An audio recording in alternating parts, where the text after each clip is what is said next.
Nesse vídeo nós vamos falar sobre Web Services REST e como funcionam as suas integrações.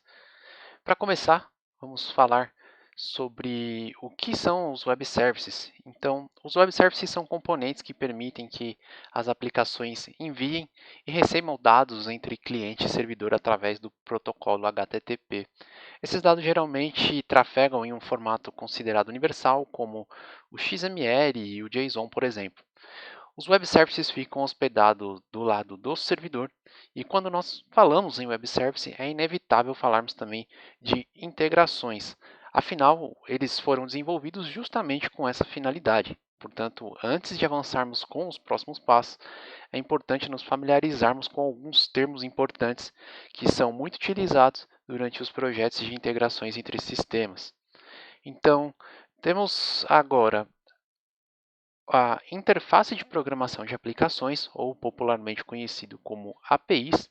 Essa é a interface de uma aplicação que estará disponível para ser acionada por qualquer outro sistema através de uma chamada via web service, ou seja, através do protocolo HTTP, que é como os web services funcionam. Em nosso caso, podemos chamar funções do Proteus a partir de outro software utilizando uma API. Agora nós vamos falar sobre o REST, ou traduzindo, transferência de estado representacional. O REST é uma arquitetura de dados que trafega na web e, de forma bem resumida, podemos dizer que são informações transferidas em um formato padronizado. Por exemplo, ao solicitar uma informação na web, enviamos para o servidor o que estamos buscando naquele momento. Em seguida, esse servidor retorna a informação com os dados disponíveis naquele momento, ou seja, transfere a informação utilizando uma representação padrão das informações naquele exato momento. Nada impede dessa informação ser diferente no futuro. Agora, quando transferimos informações através dos web services, é necessário enviar e receber essas informações utilizando uma linguagem universal. Como dito anteriormente, geralmente é utilizado o XML e o JSON, mas vamos falar sobre o JSON especificamente. JSON significa JavaScript Object Notation, é, que nada mais é um arquivo cujos dados são apresentados em uma sintaxe específica que foi herdada da linguagem de programação JavaScript. Com esse modelo de dados, podemos enviar e receber informações entre sistemas e elas podem ser interpretadas e utilizadas em qualquer outro software. Agora, vamos falar um pouquinho sobre o HTTP, que é um protocolo utilizado na transferência dos dados na internet. Esses dados são requisitados por um cliente através de uma URL, e essa URL que define para qual servidor a requisição deve ser enviada. No HTTP existem 5 métodos muito utilizados, que são o GET, POST, PUT, PET e o DELETE, mas vamos falar a respeito de cada um deles mais para frente. No HTTP, temos sempre trafegando junto o cabeçalho das requisições que, durante o uso na navegação, utilizando um navegador, nós não percebemos a existência dessa informação. Porém, quando a gente fala de API REST, as informações de cabeçalho são muito utilizadas como para realizar autenticações, por exemplo. Então, como nós falamos há pouco sobre o URL, nós também precisamos entender sobre o que são endpoints. Os endpoints é o finalzinho de uma URL que define qual API que vai ser chamada no servidor remoto. Então, sempre que temos uma URL base acrescida de barra alguma informação, esse barra alguma informação é o endpoint que será acionado no servidor remoto. Agora vamos falar sobre os métodos HTTP. Há pouco nós citamos os 5 principais métodos utilizados, então vamos começar aqui pelo GET, que é um método utilizado para realizar consultas e receber informações no servidor remoto. Agora temos também o POST, que é utilizado para enviar alguma informação para o servidor, e aí esse servidor deve inserir essa informação em algum lugar no sistema. O post também pode ser utilizado para fazer consultas em cenários onde não queremos que a informação consultada seja enviada através de uma URL, por exemplo, a autenticação de um usuário. Nós também temos o método put e o pat. No caso, eu coloquei os dois métodos juntos aqui porque os dois têm o mesmo propósito, que é de alterar alguma informação. Então, Qual a diferença entre eles? O put, quando a alteração é feita, a gente precisa enviar todas as informações para o outro servidor, inclusive as informações que não serão alteradas. Já o método patch, a gente pode enviar somente a informação que a gente deseja alterar, não tendo a necessidade de enviar tudo. O Proteus ele suporta somente o método put, porém, como nós conseguimos desenvolver algumas APIs, então a gente consegue ter o controle disso, fazendo com que o put funcione de forma similar ao patch. E por fim, nós temos o método do delete, que como o próprio nome diz, ele envia uma requisição de delete, ou seja, excluir alguma informação do servidor. Agora, precisamos também nos familiarizar com um termo que é bastante utilizado, que é o hook ou webhook. Em uma tradução livre, o hook significa gancho, ou seja, é uma forma na qual a informação trafega. Basicamente, o evento acontece em um sistema e esse evento é disparado para o sistema que está na outra ponta. Esse sistema que está na outra ponta fica responsável por buscar todas as informações no sistema de origem. Esse é o funcionamento de um hook de pedido. Agora vamos configurar um Web Service REST no Proteus. E aí para isso eu estou acessando aqui o servidor de base testes do Proteus. E vamos utilizar aqui a base teste proj como exemplo. A princípio, o recomendado é copiar a pasta appserver do servidor e fazer as configurações em um ambiente separado. Então, eu já fiz a cópia aqui. Temos aqui o appserver REST treinamento que vamos utilizar como exemplo aqui. Abrindo essa pasta, nós temos aqui que fazer a alteração dos nomes do arquivo .exe e também do arquivo appserver.ini, para que esses nomes não conflitem. Feito isso, nós vamos abrir aqui o arquivo .ini para fazer algumas configurações. Eu já estou com o appserver.ini aberto e também vou deixar na descrição aqui do vídeo o link com a documentação de como fazer a configuração do Web Service. Então, aqui na página da TOTS, nós temos passo a passo a configuração que deve ser feita. É algo simples, basicamente vamos utilizar este trecho aqui como exemplo. Então, temos aqui o nosso ambiente já configurado, que é o Test Proj REST Treino, onde já temos o ambiente que será utilizado aqui no nosso teste. Mais para baixo, temos as configurações que estão descritas na documentação da TOTS. Então, vamos lá na documentação da TOTS. O primeiro passo é configurar a chave general com max string size igual a 10.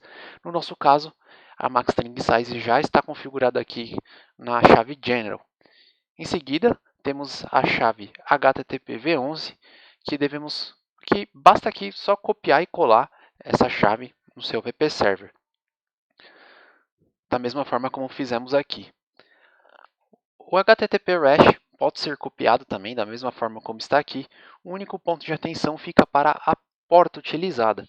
Essa porta ela não deve estar sendo utilizada por outro serviço, não podendo ter um conflito. Caso haja um conflito, o serviço do REST não vai funcionar corretamente e a gente não vai conseguir realizar nenhum tipo de integração. Temos também o HTTP URI. Aqui basta só copiar e colar a informação também. A gente pode manter dessa forma que está aqui. Temos também o onStart, que é para iniciar o serviço do Web Service.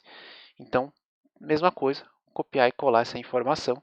O mesmo para o HTTP Job, basta copiar e colar essa informação.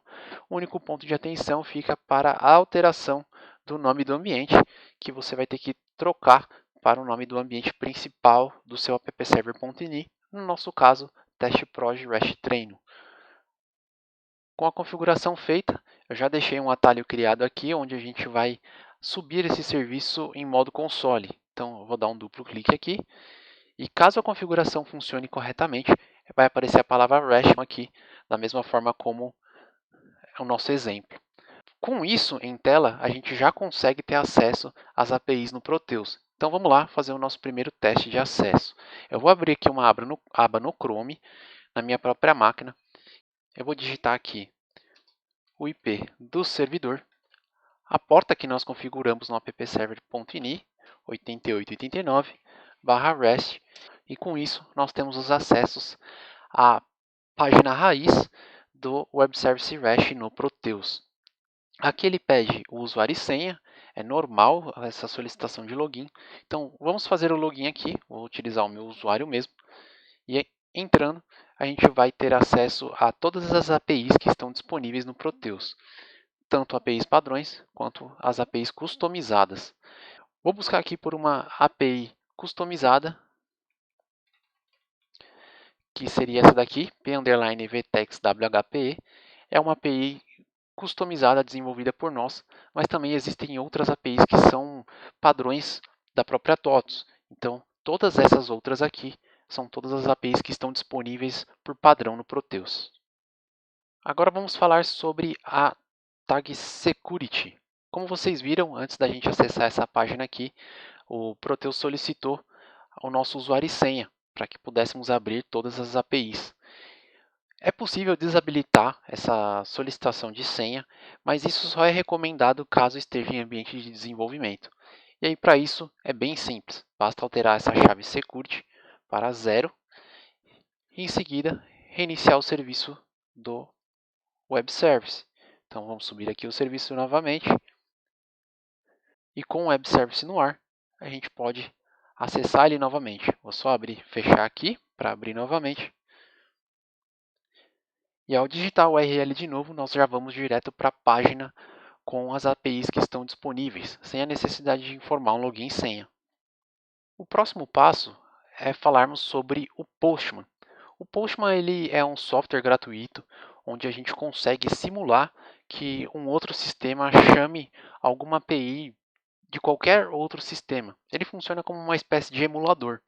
Então, ele é muito utilizado quando estamos em ambiente de desenvolvimento e ele serve tanto para teste como principalmente para estudos, entender como funciona a API de acordo com a documentação do software no qual estamos tentando integrar. Então, vamos fazer dois testes aqui em nosso sistema. Então, com o Postman aberto, primeira coisa, eu vou utilizar uma API de um sistema terceiro, que no caso seria o da VTEX, e nessa API nós vamos fazer um GET, ou seja, vamos buscar uma informação na VTEX. No caso, eu quero buscar a informação de um pedido. E de acordo com a documentação da VTEX, a gente precisa informar uma URL, que é a URL padrão da VTEX, e o que vem depois dessa URL, nós temos o nosso endpoint. Por fim, temos um parâmetro, uma informação, que é a informação na qual desejamos buscar, que é o número do pedido. Como havia informado anteriormente, quando fazemos uma requisição HTTP, nós temos o cabeçalho dessa requisição. Quando navegamos na internet, a gente não visualiza esse cabeçalho, mas nas integrações a gente utiliza bastante. Então, nessa aba Headers, aqui no Postman, a gente preenche esse cabeçalho com algumas informações que são utilizadas pelo outro sistema. Essas informações, elas devem ser fornecidas pelo sistema que está na outra ponta. Então, esses dados aqui foi a VTEX que enviou para a gente, e aí, com base nisso, a gente consegue fazer os testes. Então, vamos consultar esse pedido na VTEX. Para isso, basta a gente clicar em Send, e aí vamos aguardar aqui o retorno do resultado. Pronto, agora temos o resultado retornado pela VTEX, temos aqui os dados de um pedido. O que temos aqui embaixo é o arquivo JSON com todas as informações que o pedido possui, como por exemplo, temos aqui o número do pedido, temos também o status do pedido, aqui aparece como um pedido cancelado, a data da criação desse pedido, entre outras informações. O próximo passo será utilizarmos o método POST. Então, aqui no caso, nós vamos chamar uma API que nós desenvolvemos no Proteus, e essa API vai criar um pedido que veio da VTEX, ou seja, estamos utilizando o Postman para simular as informações que a VTEX envia para a gente. Por isso que esse programa é muito importante, a gente consegue realizar testes e estudos mesmo sem depender do software terceiro. Então vamos lá.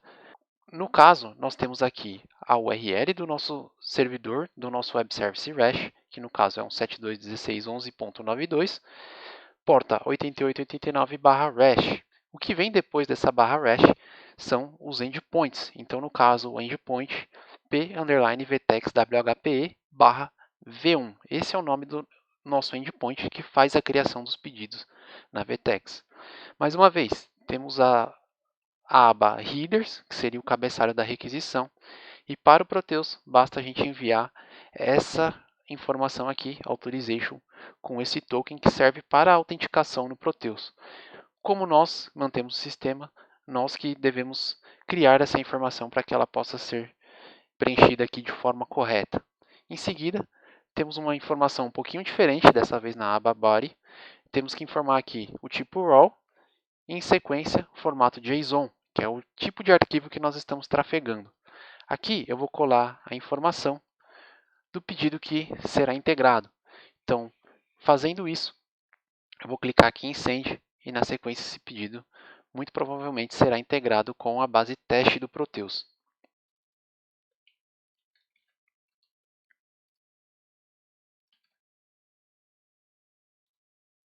Então, consultando aqui no Proteus, eu estou com uma tabela de log aberto. Então, como podemos ver, o número do pedido que nós enviamos através do Postman, que é esse pedido, podemos ver que a informação bate. Temos aqui a data e a hora que o evento ocorreu. E, por fim, temos a criação do pedido, onde aparece aqui o número do pedido que foi criado na base teste do Proteus. Então, um ponto interessante aqui que precisa ser observado, essa informação eu também vou deixar em detalhes na descrição do vídeo. Nós temos aqui sempre o status que é retornado quando a requisição é feita através do web service. Então, no método get, podemos ver que temos o status 200 e no post temos o status 201. Quais são os principais códigos que são retornados? Nós temos o 200 e o 201, que significa que a requisição ocorreu com sucesso. A diferença é que o 201 é para informar que a informação enviada, ou seja, o post que foi feito, foi realizado com sucesso e a informação foi criada no servidor. Já o 200 serve para informar que a consulta ou a requisição que foi feita, ela funcionou corretamente. Em algumas situações, nós temos também o código 400, que significa que um erro ocorreu, onde o servidor não conseguiu interpretar a informação recebida. Temos também o erro 401, que significa que a requisição ela não foi autorizada, ou seja, é necessário algum tipo de autenticação nessa requisição. Temos também o código 403, que é não autorizado, ou seja, o usuário até está autenticado, mas ele não tem permissão para executar aquela tarefa. O erro 404 significa que o endereço do servidor ele não foi encontrado. Então, quando o endereço é inválido ou o web service está fora do ar, a gente tem o erro 404. Temos também o erro 500, que é quando ocorre alguma falha na lógica da programação, algum erro no programa, geralmente no Proteus. Isso acontece quando um error log aconteceu na rotina que foi desenvolvida. Estou deixando cada um desses erros aqui na descrição do vídeo para que possa ficar fácil a consulta de vocês. Pessoal, concluímos aqui o nosso treinamento sobre Web Services REST e como funcionam as integrações. Agradeço a todos que acompanharam esse vídeo até o final.